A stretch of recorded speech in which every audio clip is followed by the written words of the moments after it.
नमस्कार दोस्तों। तो देखिए हम दो टॉपिक अभी करेंगे। अभी हाल ही में यह चर्चा में रहा है। तो एक घटना जो है बलात्कार से संबंधित है, जो कलकत्ता में रेप केस हुआ। तो मुद्दा यह है कि क्या भारत में बलात्कार का राजनीतिकरण होना चाहिए। क्या आप मानते हैं कि बलात्कार जैसी घटनाओं का राजनीतिकरण होना चाहिए अथवा नहीं। और दूसरा मुद्दा जो हम पढ़ेंगे वो हेमा रिपोर्ट आई है। हेमा समिति की रिपोर्ट मलयालम फिल्म उद्योग से संबंधित है। उसके बारे में भी जानने का प्रयास करेंगे। ठीक है, तो पहली घटना पर पहले फोकस करते हैं। वो है कि क्या भारत में बलात्कार का राजनीतिकरण होना चाहिए। तो देखिए घटना क्या है, थोड़ा सा बैकग्राउंड जान लीजिए। कोलकाता के आरजी कर मेडिकल कॉलेज में एक महिला डॉक्टर या इंटर्न के साथ बलात्कार एवं हत्या की घटना हुई है, जिसका राष्ट्रीय स्तर पर और खासकर पश्चिम बंगाल में व्यापक विरोध प्रदर्शन हो रहा है। ठीक है, इसके आरोपी को भी पकड़ लिया गया है। उनका नाम संजय रॉय है। उनको पकड़ ली है पुलिस ने। ठीक है, तो यहाँ क्या हुआ है कि कलकत्ता के आरजी मेडिकल कॉलेज में एक महिला डॉक्टर की हत्या कर दी गई। तो हमारे सामने प्रश्न यह है कि क्या इन मुद्दों का राजनीतिकरण होना चाहिए। मेरा मानना है कि अवश्य इनका राजनीतिकरण होना चाहिए। राजनीतिकरण कहने का यहाँ अर्थ कई संदर्भों में है। जैसे देखिए इसका लाभ मतलब क्या क्या हो सकता है, इसके फायदे क्या हैं, और ये भी देखेंगे कि अगर इनका राजनीतिकरण ना हो तो इससे घाटा क्या होता है।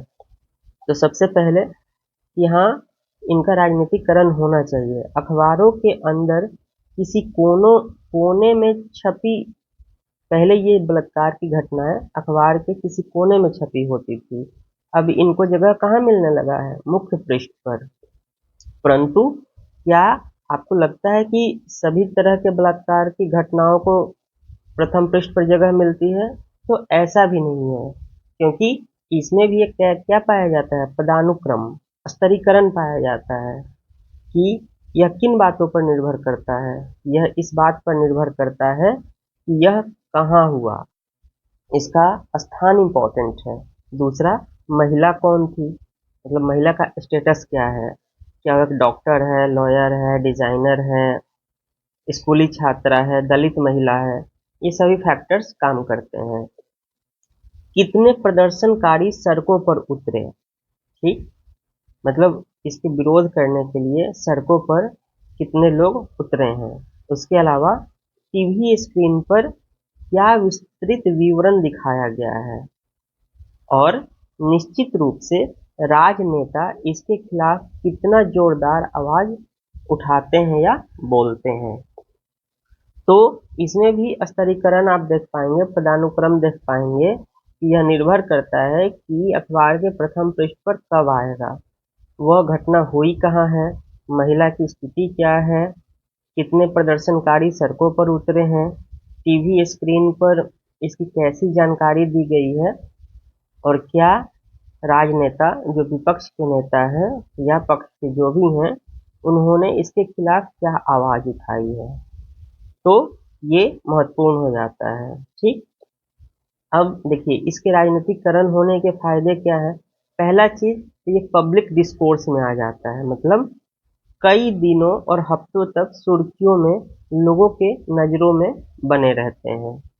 इसके अलावा विधानसभा और संसद में उन पर चर्चाएं होती हैं। जब ये दोनों चीज पब्लिक डिस्कोर्स होगा और विधानसभा और संसद में चर्चाएं होंगी, तो स्थानीय पुलिस की जांच पड़ताल भी क्या होती है, उचित रूप से आगे बढ़ने लगती है। और सबसे महत्वपूर्ण बदलाव क्या होता है, तो सबसे महत्वपूर्ण बदलाव जो है वो यह है कि व्यवस्थागत और संस्थागत व्यवस्थागत और संस्थागत मुद्दे जो हैं उसकी एक पूरी श्रृंखला पुनः उठ खड़ी होती है। जैसे कोलकाता बलात्कार मामले के बाद युवा महिला डॉक्टर और कर्मचारियों की दुर्दशा, मतलब उनकी स्थिति कैसी है, उनके काम करने के घंटे कितने हैं, कार्य करने की परिस्थितियां क्या है, अस्पतालों में बुनियादी ढांचे की कमी है, या नहीं, बुनियादी ढांचा का पैमाना क्या है, मापदंड क्या है, ये सभी मुद्दे सार्वजनिक चर्चा के हिस्से बन जाते हैं। ठीक, तो इसलिए मेरा मानना है कि बलात्कार को जैसे विषयों का राजनीतिकरण होना चाहिए। इसके अलावा क्या होता है कि जो जन आंदोलन होता है और पार्टी या उनके संगठन के लोग जो है आंदोलन करते हैं, इससे आम जन में एक संकेत जाता है कि जो ऊंचे पद पर बैठे लोग हैं, जो राजनेता हैं, उनको जनता के प्रति जवाबदेह होना होगा और नैतिकता के आधार पर पद त्याग भी होना चाहिए। देखिए, कई बार जैसे रेलगाड़ी डिरेल्ड हो जाते हैं तो हम रेल मंत्री से इस्तीफे की मांग करते हैं और ये कहते हैं कि नैतिकता के आधार पर उन्हें पद त्याग करना चाहिए। तो ऐसा हम इस केस में क्यों नहीं कर सकते हैं? यह सही है कि रेल जैसी दुर्घटना कम होती है और बलात्कार जैसी दुर्घटना आए दिन होती है, लेकिन जब तक हम राजनेताओं को जवाबदेह नहीं बनाते, तब तक इन मसलों का समाधान भी नहीं हो पाएगा।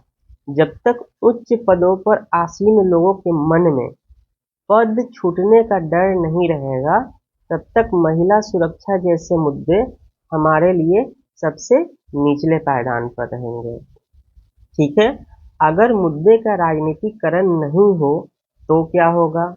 तो सभी मामले अगले 24 घंटों में क्या हो जाएगा? दब जाएगा और सार्वजनिक जांच से यह बाहर कर दिया जाता है। इसीलिए इन मुद्दों का राजनीतिकरण होना आवश्यक है। दो फैक्ट्स आप जान लीजिए। भारत में हर 16 मिनट पर एक बलात्कार का मामला दर्ज होता है। भारत में बलात्कार के मामले में सजा की निराशाजनक स्थिति है। यह दर केवल 2.56% ही बनी हुई है। ठीक, तो मेरा मानना है कि ऐसे मुद्दों का राजनीतिकरण होना चाहिए, पब्लिक डिस्कोर्स में आना चाहिए, जिससे इस पर कड़ी कार्रवाई हो सके और सही तरीके का नियम बन सके। ठीक है, अब अगला मुद्दा देखते हैं, वो है हेमा समिति की रिपोर्ट। ये मलयालम फिल्म उद्योग से संबंधित है, ये भी जानने की जरूरत है। इसमें भी जो केंद्र में खड़ी हैं वो महिलाएं ही खड़ी हैं। तो देखिए, केरल के वीमेन इन सिनेमा कलेक्टिव, ठीक है, के द्वारा दायर याचिका के आधार पर हेमा समिति, ये 3 सदस्यीय समिति थी जिसका गठन 2017 में हुआ था। थोड़ा सा बैकग्राउंड जान लें, हुआ क्या था और ये जो संस्था है वो बनी कैसे। 2017 में क्या होता है कि ये एक वहाँ के एक्टर हैं, आपको तो पता ही है साउथ में सभी अपने आप को सुपरस्टार और मेगा स्टार ही कहते हैं। तो वहाँ एक एक्टर है दिलीप, क्या नाम है? दिलीप। तो एक्टर दिलीप ने क्या किया, एक अभिनेत्री का अपहरण करवाया और चलती कार में उनके साथ रेप किया गया। ठीक है, फिर इस अभिनेत्री ने हिम्मत दिखाते हुए उन पर एफआईआर दर्ज करवाया और फिर इस अभिनेता को पकड़ा गया और ये अभिनेता लगभग 85 दिन जेलों में रहा। उसके बाद जमानत पर बाहर आ गया। तब उस अभिनेत्री के सहयोग के लिए वहाँ की जो अन्य अभिनेत्रियां थीं, उन्होंने एक संगठन बनाया, उसका नाम था वीमेन इन सिनेमा कलेक्टिव। ठीक है, और इनका मेन विजन क्या है कि फिल्म उद्योग में महिलाओं को मतलब हर तरह के अवसर मिले और सेफ्टी, सुरक्षा मुख्य मुद्दा है। ठीक है, तो इन्होंने क्या किया, याचिका दायर की और फिर क्या बना, हेमा समिति। हेमा जज हैं और उस समय जो उस समय के मुख्यमंत्री थे, अभी भी वर्तमान में वही मुख्यमंत्री हैं, पिनरई विजयन, उन्हीं की सरकार थी। उन्होंने ही इस समिति का गठन किया था। अब इस समिति ने क्या किया है, 2 साल बाद इन्होंने अपने रिपोर्ट को सौंपा है। देखिए, इसमें जो फाइंडिंग्स हैं, जो रिपोर्ट्स आए हैं, किसी सूत्र के हवाले से नहीं है, बल्कि ये डायरेक्ट जिन महिलाओं अभिनेत्रियों के साथ ऐसा हुआ है उनसे डायरेक्ट संपर्क करके उनका इंटरव्यू लिया गया है और उससे ये फाइंडिंग्स आए हैं, किसी सूत्र के हवाले से नहीं है। ठीक है, तो ये बेसिकली लगभग 2019 में इन्होंने सौंप दिया, लेकिन सरकार ने पिछले हफ्ते मतलब 19 अगस्त को इसको जारी किया, जब तक इन पर दबाव नहीं बना। लगभग ये रिपोर्ट 4.5 साल डिले के साथ आया है। उसमें भी पूरी रिपोर्ट को नहीं छापा दिया गया है, लगभग 253 पृष्ठ का रिपोर्ट ही जारी किया गया है। ठीक, तो कई पैराग्राफों को काट छाट कर रिपोर्ट को पिछले हफ्ते मतलब 19 अगस्त को जारी किया गया है। इसकी फाइंडिंग्स क्या है, रिपोर्ट में क्या खुलासा किया गया है? इसने फिल्म उद्योग के हालात पर चर्चा किया है, रहस्योद्घाटन किया है। पहला, महिलाओं के यौन उत्पीड़न, शोषण और भेदभाव से जुड़े हुए मामले मौजूद हैं।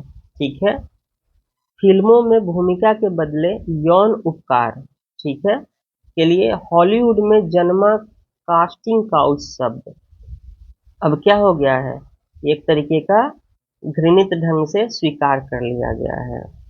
तो यौन उपकार का मतलब क्या है कि इस क्षेत्र में प्रवेश की चाबी क्या है कि सेक्स के ऊपर रजामंद होना। ठीक है, आदान प्रदान को इस क्षेत्र में प्रवेश की चाबी बनाया गया है। हेमा रिपोर्ट यह खुलासा करती है कि इस क्षेत्र में प्रवेश करना है तो ये आवश्यक है, और इस फिल्म उद्योग में सामान्य और इसे रजामंदी से हुए यौन गतिविधियों के रूप में जोड़ा जाता है। ठीक, इस उद्योग में स्वभावतः यह एक शोषणकारी बना हुआ है। तो जो फिल्मी उद्योग है उसमें अगर आप इंटर करना चाहते हैं और कुछ करना चाहते हैं तो उसकी पहली की शर्त ये लोग बताते हैं कि जैसे आप रोल मांगने जाएं, काम मांगने जाएं, तो उसकी फाइंडिंग्स रही है यौन उपकार होना चाहिए।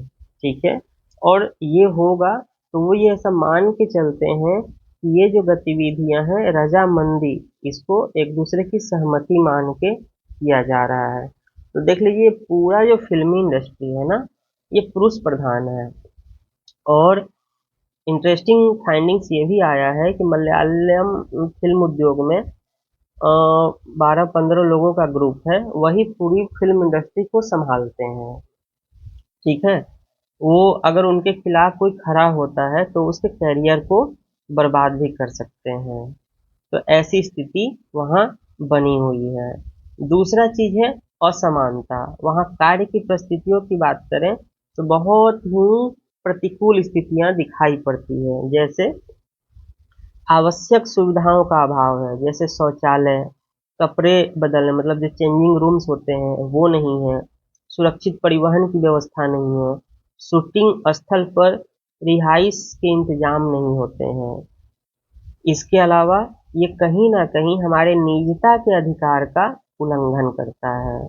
ठीक है, तो काम के घंटे जैसे 19-19 घंटे हैं, आप शौचालय की व्यवस्था नहीं है तो औरतें महिलाएं जो काम करती हैं वो पानी कम पीती हैं, ऐसी स्थिति दिखाई पड़ती है।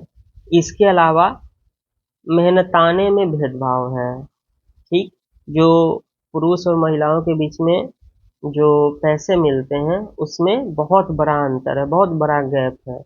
और इसका सबसे मुख्य कारण का क्या है कि बाध्यकारी अनुबंधों का अभाव होता है। ठीक है, इसमें किसी तरीके का कोई अनुबंध नहीं किया जाता है, इसीलिए क्या है कि एक निश्चित राशि नहीं मिलती है, कभी मिली नहीं भी मिली, ऐसे भी कई फाइंडिंग्स आए हैं।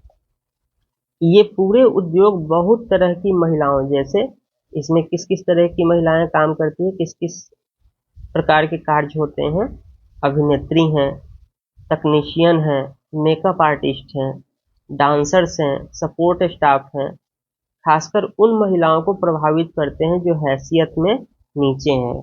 तो जो मतलब मुख्य अभिनेता अभिनेत्री और प्रोड्यूसर वगैरह को छोड़ के जो नीचे के कार्य होते हैं, जिसमें तकनीशियन का काम है, मेकअप आर्टिस्ट का काम है, डांसर्स का काम है, सपोर्ट स्टाफ का काम है, ये सब जो नीचे की हैसियत के कार्य हैं उनकी स्थिति और भी दयनीय है। अब आप समझिए कि जो मुख्य कलाकार, जो हीरोइनें हैं, उनकी स्थिति दयनीय है। उनसे यह कहा जाता है कि अगर आपको मुख्य किरदार चाहिए तो आपको यौन संबंध बनाना होगा। तो आप नीचे की स्थिति को और भी समझ लीजिए।